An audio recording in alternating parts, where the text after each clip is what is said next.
I'm Heidi Marston. I'm the Executive Director for the Los Angeles Homeless Services Authority.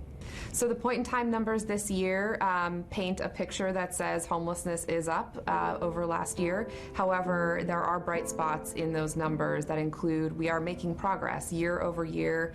We are serving more people in our system. Year over year, more people are being placed into housing. We measure based on surveys and the number of families who are unsheltered who we can talk to. So I liken it to COVID-19 testing. The more people that you test, the more people you'll see that are positive. The more unsheltered families we talk to, the more unsheltered families we will count. So in this sense, we got a better baseline for our unsheltered family population, and that represents somewhat of a change in our methodology. We continue to see wages not keeping pace with rental costs across the whole county.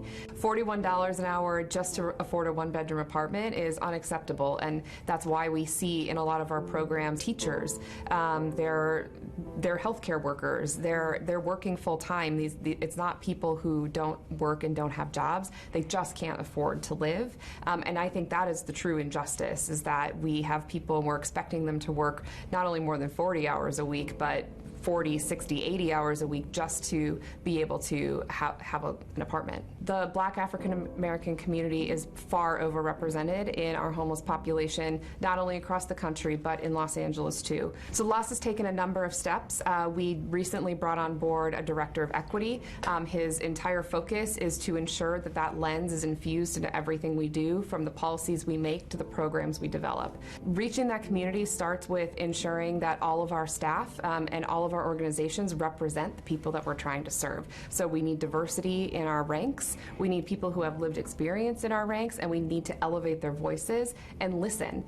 We learned that through the ad hoc committee on Black people experiencing homelessness, that one of the largest things people said is, what could have stopped me from becoming homeless is somebody who cared about me, somebody who understood where I was coming from.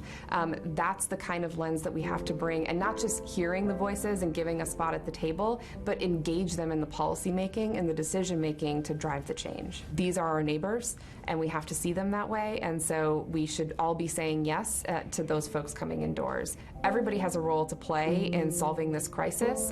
That's been true since the beginning, but even more so now in the context of what's happening in the world, we see that this could have been any of us.